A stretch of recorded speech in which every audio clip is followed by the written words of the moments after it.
안녕하세요. 백두산 금융연구소의 백두산입니다. 7월 23일 금요일 오후 4시 30분입니다. 자, 미국은 3거래일째 반등에 성공하고 있습니다. 어젯밤에도 좀 올랐고요. 근데 오늘 미국이 반등에도 불구하고, 미국 반등했음에도 불구하고 오늘 아시아장 분위기는 그다지 좋지는 못했네요. 그죠? 보시면 일본은 휴장이었고 중국은 0.6, 0.7%에서 홍콩은 1.4%, 1.5%까지도 빠지고 있고요. 오늘 코스피는 상승 전환에 성공을 하긴 했는데 장중에 내용이 그렇게 썩 좋지만은 않습니다. 자세히 보신 분들은 아시겠지만 오늘 상승하긴 상승했어도 내용이 그렇게 개운하지는 않은 이런 모습들이 좀 나오고 있습니다. 오늘도 유럽장은 강세를 보이고 있는데, 유럽장은 미국 따라서 계속 강세를 보이고 있긴 한데, 지들이 그래봐야 아직까지는 중요한 저항들에 걸려가지고 하락 중 반등에 불과한 일단 이런 모습들이 지속이 되고 있습니다. 말씀드렸다시피 중요한 거는 지금 큰 흐름은 그렇게 보시면 될 것 같아요. 다음 주가 정말 중요한 이벤트가 많이 있다라고 말씀드렸죠. 사실 이번 주에 너무 많이 시장이 급락하거나 이런 거는 오히려 쇼세는 좋지 않을 거다라는 이야기를 좀 드렸는데, 하여튼 개인적으로는 이번 주에 이렇게 유럽장이고 아시아장이고 적당히 좀 반등하는 모습을 좀 보여주긴 보여줬거든요. 그래서 다음 주에 일단은 숏과 롱이 비교적 좀 동등한 입장에서 싸울 수 있는 조건은 좀 마련된 것이 아니냐라는 생각이 듭니다. 차라리 증시가 확 급락을 해버렸다면 이번 주에 다음 주에 이슈가 나오고 나서 반등할 가능성이 그래도 조금 있지 않을까라고 생각을 했거든요. 왜냐하면 증시가 미리 이벤트를 앞두고 빠져버리면 어떤 저가 매수세 이런 게 들어올 수 있기 때문에. 근데 이 빠졌던 걸 이번 주에 좀 많이 회복했단 말이죠. 미국 이야기 많이 회복했고, 한국도 어느 정도 좀 회복하지 않았습니까? 그죠? 정말 중요하다고 생각되는 선물 430이라는 자리는 그래도 회복을 해줘서 마감을 했기 때문에, 이 롱을 보시는 입장이나 숏을 보시는 입장이나 사실 이제 어느 정도 좀 동등하게 싸울 수 있는 그런 자리까지는 올라왔다라고 생각해요. 그래서 이제 이런 자리, 어느 정도 좀 동등하게 싸울 수 있는 자리에서 다음 주에 중요한 이벤트들이 막 작용을 한다면은 시장의 반응이 어떻게 될까? 아직까지 알 수는 없습니다만, 아무튼 다음 주에 좀 이벤트가 나오고 이러면은 동등한 입장에서 싸울 수는 있게 된 것 같다. 롱과 숏이요. 그죠? 이벤트 앞두고 너무나 올라가는 것도, 너무나 올라가 봐야 또 자빠질 수가 있겠고, 너무나 떨어지는 것도 오히려 반등 나올 수 있겠고, 사실 지금같이 딱 가운데 만들어놨다는 것 자체가 아무튼 숏을 보시는 분들께도 롱을 보시는 분들께도 둘 다 가능성이 많이 열린 자리라, 둘 다 가능성이 많이 열린 결말이라고 하죠. 그런 모습을 만들어 놓은 거라 아무튼 다음 주에 대한 어떤 희망을 가지기에는 일단 그런 좋은 그림을 만들어 놨다라고 생각을 합니다. 적당히 일단 반등을 했다라는 점, 다음 주 이벤트가 굉장히 많다라는 점 잊어버리시면 안 되겠죠. FOMC 회의 있고요. 애플, 페이스북, 아마존, 마이크로소프트, IT 빅테크 주들의 실적이 다음 주에 다 나오고요. 그리고 다음 주 구체적으로 제 날짜는 아직 확인을 잘 못하겠는데, 부채 한도 협상도 다음 주에 있습니다. 아마 FOMC 회의 부근일 거예요. 그러니까 다음 주에 기업 실적, 통화 정책에 관련된 부분, 그리고 재정 정책에 관련된 부분, 이런 부분들이 가장 중요하잖아요. 사실 주식시장에 가장 중요한 게 뭐예요? 실적, 통화 정책, 재정 정책, 이런 것들이 가장 중요한 건데, 그와 관련된 이슈가 세 가지 다 나오기 때문에 다음 주 어쨌든 정말 재밌을 것 같다라는 생각. 위아래 쪽으로 몽땅 다 열어놓은 정말 재밌는 상황, 하락했다가 반등까지 해놨기 때문에 어쨌든 정말 재밌는 상황이 나올 것 같다라는 생각입니다. 물론 이게 지금 재밌다라고 표현을 하는데, 베팅을 하신 분들 입장에서는 쏙이 타들어가는 거겠죠. 그게 쏙이 타들어갈 겁니다. 아마 다음 주에 긴장을 놓아서는 안 될 겁니다. 하여튼 이런 모습들이 일어나고 있고요. 오늘 같은 경우는 아침에 말씀드렸다시피, 아침에 약간 제가 이미 이런 이야기를 해놓긴 했는데, 오늘 했냐? 아무것도 안 했습니다. 아예 뭔가를 확 돌파하고 위로 올라가면은, 그러면 이제 다시 숏에 가격적인 메리트가 생긴다라고 해서 그러면 숏을 하겠다라는 이야기를 좀 드렸고, 아니면은 아예 어딘가에 붕괴시키면 추격을 하겠다, 이런 식으로 이야기를 드렸는데, 오늘 이도저도 아니었죠. 장중에 확 올라갔던 적도, 장중에 확 내려갔던 적도 딱히 없었던 것 같습니다. 물론 장중에 좀 왔다 갔다 하긴 했는데요. 그게 이제 엄청난 움직임이라고 표현하기까지는 좀 애매한 것 같고, 적당히 움직이다가 옵션 프리미엄만 양쪽 다 빼서, 하여튼 이런 식으로 해서 보합으로 마감이 됐습니다. 선물, 그래서 아무튼 큰 그림으로 보면은요, 여러분들 지금 이제 단기 하락 추세는 아직까지 완전히 극복된 게 아니고, 아직까지 이 기운이 완전 극복된 건 아니고, 근데 아무튼 엄밀히 따지면은 이번 주에 결과적으로 코스피가 어떤 뭐라고 해야 될까요? 하방 경직성을 약간 확인을 하긴 했거든요.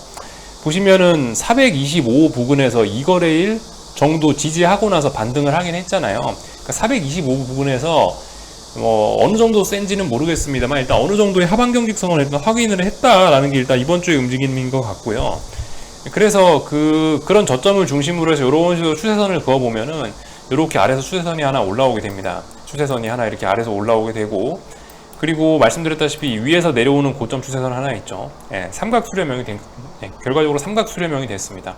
오늘은 일봉상의 삼각 수렴형의 고점까지 딱 터치를 하고 살짝 밀리는 이런 모습들이 일단 나왔고요. 움직임이 그렇게 엄청나진 않아가지고 오늘 아무것도 안 했다. 괜히 오늘같이 이렇게 애매하게 움직이는 날에 현금을 소진하고 싶진 않았다라는 생각이 들어가지고 일단 오늘 가만히 있었고요. 확확 움직이면 현금을 좀 쓸만한 가치가 있을 것 같은데 확확 움직인 것도 아니고 애매하게 마감했기 때문에 일단 가만히 있었고, 삼각 수렴형으로 마감이 됐고, 이번 주 금요일이잖아요. 금요일 종가잖아요. 431.5가 결과적으로 이번 주에 치열하게 싸웠는데 다시 430을 돌파한 척 했다. 430을 어쨌든 다시 회복했다라는 게 또 중요한 포인트가 될 것 같습니다. 주봉상 이런 이야기 계속 드렸었죠. 또 하여튼 이번 주 주봉이 하나 완성이 되긴 됐는데, 이렇게 가만히 보시면은 결과적으로 코스피는 430이라는 자리를 오랫동안 넘지 못하다가 넘었죠.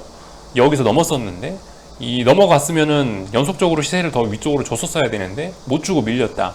못 주고 밀리고 나서 430 바로 붕괴시키고 반등 나왔다. 반등 나오고 나서 이번 주에 430 붕괴시켰더라면 곧바로 이제 아래쪽으로 쭈르륵 가는 건데, 이번 주에 430을 어쨌든 다시 회복은 해줬습니다. 그렇지만 주봉상 보시면 지난주에 비해서 하락 마감했죠. 지난주에 비해서 하락 마감을 했고, 지난주에 비해서 하락 마감을 했기 때문에 지난주 반등했던 이런 부분, 지난주 반등했던 부분에 대한 진위는, 지난주 반등했던 부분에 대한 신뢰도는 조금 좀 낮아지게 되겠죠.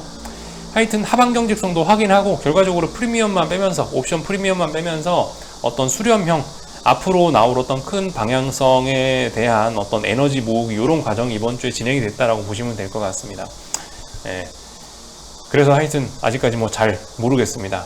하락 마감했기 때문에 이 지난주 반등에 대한 신뢰도는 낮아졌고, 그럼에도 불구하고 425 부분에서는 하방 경직성을 보였기 때문에 삼각 수렴형으로 올라갈 수 있는 가능성도 같이 열려있고, 430도 돌파한 척 해줬기 때문에, 그죠? 아래쪽으로는 또 제한되는 모습 보이고 있고, 아무튼 이렇습니다. 이벤트를 앞두고 정말 알 수가 없게 수렴을 하고 정말 잘 모아놨어요. 정말 잘 모아놓은 이런 상황입니다. 근데 일단 주식시장 모습을 보면은 이런데요. 말씀드렸다시피 주식시장만 볼 수는 없지 않습니까? 환율이라든가 아니면 주식시장에 들어와 있는 우리 대표적인 대표 종목들, 큰형님 종목들, 삼성전자나 카카오나 네이버 같은 종목들, 이런 친구들을 보면은 모습들이 좀 그렇게 건강하지만은 않죠. 삼성전자 오늘 결과적으로 이번 주 초반에 급락했던 그 갭으로 월요일날 급락했잖아요. 이번 주에 결과적으로 그 갭을 메웠지만 사실 주봉상으로 보면 결코 좋은 그림은 아닙니다. 삼성전자 계속 아무튼 우하향하고 있어요. 여러분들 제가 요즘에 달러 인덱스 차트 보면서 말씀을 드리고 있는데, 달러 인덱스 요즘에 변동성 죽이면서 정말 잘 오르고 있다라고 말씀드리고 있는데, 이거 삼성전자 뒤집어 놓고 한번 볼까요? 삼성전자 한번 뒤집어 놓고 보면은 이것도 어떻습니까? 이것도 이렇게 보시면 변동성 잘 죽이면서 좁은 박스권 안에서 차분하게 올라가고 있죠. 위에 아래 잘 확인하면서요. 뒤집어 놓은 겁니다. 삼성전자. 이거 다시 정상적으로 보면 어떻겠어요? 변동성 죽이면서 아래쪽으로 잘 가고 있다고요. 이거 빨리빨리 투매가 나오거나 폭락이 나와야지 삼성전자도 올라가는 거지, 이렇게 처지고 있으면은 이거 어디까지 빠질지 모르고 언제까지 빠질지도 몰라요. 하여튼 이번 주에 반등을 하긴 했지만 이거 반등이라고 하긴 정말 애매한 그런 정도의 정말 실망적인 모습을 보여준 거고, 카카오도 이번 주에 보시면 주르륵 밀려 내려왔고요. 결과적으로 쌍고점 얘도 확인한 거고, 다중고점형이라고 볼 수 있을 거고, 하이닉스도 오래간만에 해볼까요? 하이닉스는 멀쩡할까요? 하이닉스도 상태 안 좋죠. 하이닉스도 고점에 대한 패턴들 충분히 만들어 놓고, 얘도 우하향하고 있고, 얘도 보시면 차분하게 하락하고 있습니다. 이런 게 제일 안 좋거든요. 차분하게 하락하는 게. 숏을 보시는 분들 입장에서 이게 물론 이게 뭐 베스트입니다만은 주식 들고 계신 분들한테는 이게 진짜 희망 고문이라고, 희망 고문. 이러다가 올라가겠지 하는데 이렇게 변동성 죽이면서 하락을 하는 게 진짜 아래쪽으로 오래 가고 멀리 갈 수도 있거든요. 차라리 빨리빨리 폭락을 해버려야지 이 하락이 끝나는데, 이거 아무튼 너무 변동성 잘 죽이면서 너무 잘 가고 있어요. 이렇게 차분차분하게. 자, 일단 하이닉스도 이평선들도 대부분 다 이제 머리를 숙이고 있고 별로 좀 그렇고요, 그죠? 하여튼 그나마 이제 대한민국의 희망은 네이버 하나 남았는데, 이 네이버도 사실 조금, 그죠? 네이버도 점수를 그렇게 좋게만은 줄 수가 없죠. 네이버도 썩 그렇게 모양이 좋지만은 않습니다. 하여튼 뭐 이런 모습들, 그나마 네이버가 제일 건강한데, 하여튼 그 한국 시장이 잘 가기 위해서 여러 종목들이 좀 받쳐줘야 될 텐데, 그죠? 삼성전자가 이미 크게 꺾인 이상 삼성전자의 빈자리를 메워주려면 최소 두 종목, 세 종목이, 대형주 두 종목, 세 종목이 삼성전자를 받쳐줘야 될 텐데, 지금 네이버 이제 하나 남았는데 무슨 수로 이거 코스피를 받치겠냐라는 생각이 좀 들긴 드는 겁니다. 하여튼 뭐 코스피는 그럼에도 불구하고 일단 방향성 탐색 중이니까 뭐라고, 어쨌든 뭐 위쪽 아래쪽으로 다 가능성은 열어놓고 보긴 봐야겠죠. 아직까지 뭐 근데 방향성은 알 수 없다. 다만 이제 이런 주변에 있는 상황들을 보면 코스피 미래에 장담할 수 없다, 이런 이야기 정도 뭐 드리고 있고요. 다음 주가 아무튼 본격적인 움직임이 나오겠죠. 다음 주 정신 바짝 차려야 될 겁니다. 다양한 이벤트들이 많이 있기 때문에 아마 뭐 페이크도 많이 줄 수 있을 것 같고, 그죠? 다음 주 아마 페이크도 어마어마하게 난무할 거예요. 속임수도 굉장히 많이 나올 수 있기 때문에 이제 다음 주 같은 경우는 아마 마음고생도 아마 조금 해야 될 것 같기도 하고, 뭐 하여튼 그렇습니다. 네, 코스닥 시장 이야기 조금만 할 건데, 코스닥 같은 경우는 오늘 마음고생들 아마 좀 많이 하셨을 것 같긴 하네요, 그죠? 코스닥 시장 보시면 이런 모습입니다. 1500이 중요하다라고 말씀드렸는데, 일단 1500을 좀 넘긴 넘었어요. 현물지수가 1503인데요. 말씀드렸다시피 일단 좀 이런 거에서, 지금 이런 상황에서 숏을 포기하긴 뭐하다. 오히려 이런 자리에서는 좀 더 과감하게 들이대 보는 것도 좋지 않겠냐라고 아침에 일단 말씀을 드리긴 드렸거든요. 오늘 누군가 위쪽에 확 끌어올렸다 위에서 확 팔아치웠습니다. 일단은 뭐 별로 그렇게 좋은 모습은 아니겠죠. 지금 제가 요만큼만 보니까 안 보이지만, 아침에 보여드렸지만은 지금 자리가 어딥니까? 중요한 저항들이 굉장히 많이 누적되어 있는 상황이기 때문에 이렇게 위에 꼬리가 확 달린 거, 이런 모습이 결코 좋지만은 않을 겁니다, 그죠? 이런 모습들 보실 수 있을 거고, 아무튼 지금 코스닥 시장은 IT 하드웨어만 꺾이면 되거든요. 근데 일단 IT 하드웨어가 오늘도 상승 마감해서 당장 꺾이진 않는데, 아무튼 뭐 이 시가총액도 큰 업종인 제약업종 지수 같은 경우 계속 밀리고 있고, 아무튼 코스닥 시장 상승은 굉장히 제한적일 것 같긴 합니다, 그죠? 제약이 죽고 있으니까 상승 제한적일 거고, IT 하드웨어 업종 지수 얘만 이제 맛이 가면은 코스닥 시장도 아마 맛이 갈 겁니다. 잘 보셔야 될 거예요. IT 하드웨어 업종 지수 잘 보셔야 될 겁니다. IT 하드웨어 업종 지수 보시면 얘도 지금 중요한 저항대까지 바싹 갖다 붙었는데, 오늘 업종 지수가 보시면은 갭 상승 출발을 해갖고 일단 음봉을 만들어 놓긴 했는데요. 이게 의미가 있으려면 며칠 정도 더 여기서 약한 모습을 보여줘야 되겠죠. 네. 하여튼 코스닥 시장, 요즘에 코스닥 숏 들고 계신 분들이 굉장히 마음고생을, 코스피 숏보다 코스닥 숏 들고 계신 분들이 요즘 마음고생들 굉장히 많이 하고 계실 것 같긴 한데요. 포기할 때는 아닌 것 같습니다. 오히려 약간 배짱을 튕겨볼 때가 아닌가 싶어요. 그래, 네가 뭐 어디까지 가나 해봐라 라는 생각을 갖고 약간 좀 과감하게 좀 들이대 보아야 될 때가 아닌가. 지금 버리기는 솔직히 너무 아까운 것 같고요. 조금 더 견뎌보셔야 되지 않을까 싶습니다. 근데 아마 뭐 코스피 숏 들고 계신 분들도 아마 다음 주에 근데 좀 위기가 좀 찾아올 것 같아요. 매수의 기회를 더 아마 주긴 줄 것 같습니다, 제 생각에는요. 실적 발표들, 그죠? 오늘 월요일부터 해서 실적 발표들 시작되고 하니까 아마 나스닥이 곱게 죽지는 않을 거라는 생각이 좀 개인적으로 들긴 듭니다. 그래서 뭐 이런 이야기 정도 드렸고요. 오늘 미국 시장 이제 선물 차트인데요. 약간 좀 뭔가 좀 평상시와 다른 모습이 좀 보이긴 보이죠. 이 선물 차트 오래 보신 분들이라면은 오늘의 이제 움직임을, 이제 오늘의 약간 독특한 점을 이제 느끼실 수가 있을 텐데, 오래간만에 이제 얘가 갭을 띄우면서 지금 상승을 하고 있습니다. 특히 이렇게 하루에 거의 거의 하루 종일 거래가 되는 이 선물 시장 차트 같은 경우는 이런 갭을 절대 용납을 하지 않는 경향이 더욱 더 크거든요. 이거 미국 주식 시장이 변동성이 워낙 크다 보니까 아무튼 어떻게든 이런 갭은 다 메우는 게 보통입니다. 제가 특히 이 선물 차트에서 갭을 본 적이 거의 없어요. 근데 아무튼 일단 갭을 많이 띄워놨습니다. 이게 일단 좋은 의미에서 만들어진 갭은 아닐 것 같다라는 일단 생각은 들어요. 확인을 해봐야 되겠지만 지금 중요한 저항들을 앞두고 있는 상황에서 얘는 넘어갔네요. 그죠? 나스닥 100은 뭐 중요한 저항들을 넘어서서 신고가를 쓰긴 썼는데 아무튼 어떤 저항을 눈앞에 두고 이렇게 갭으로 많이 띄웠다는 게 별로 그렇게 상승에 우호적이지는 않을 것 같긴 한데 하여튼 오늘 밤에 쌍고점 만들어낼 가능성도 여전히 있긴 있으니까 일단 하여튼 뭐 차분히 지켜보도록 하겠습니다. 뭐 어떻게 될지는 잘 모르겠고요. 하여튼 오늘도 뭐 달러라든가 중국이라든가 이런 것들 좀 간단하게 체크만 하고 마치도록 하겠습니다. 그죠? 달러 인덱스 제가 말씀드렸다시피 변동성 죽이면서 차분하게 잘 올라오고 있으니까 사실 제가 믿고 있는 건 주식시장보다 달러를 더 믿고 있다고 말씀드렸죠. 네, 달러를 더 믿고 있습니다. 달러 강세가 더 신뢰도가 있다라고 보이고 얘가 너무 잘 올라오고 있어서 최소 미국은 상승할 수 있다라고 봅니다만은 한국은 신흥국이라 좀 달러가 올라오면 글렀다라는 생각을 계속 하고 있습니다. 그리고 오늘 뭐 중국이라든가 사실 뭐 이런 거 별로 사실 볼 필요는 없죠. 예, 여러분 그래도 한번 체크나 합시다. 중국 위안화가 아니고 중국 상해종합인데요. 계속 어떤 박스권 내에 있습니다. 그러니까 지가 좀 오르고 한다 해봐야 여전히 뭐 하락 추세 아니면은 박스권 이 정도기 때문에 제가 요즘 큰 의미를 두지는 않고 있고요.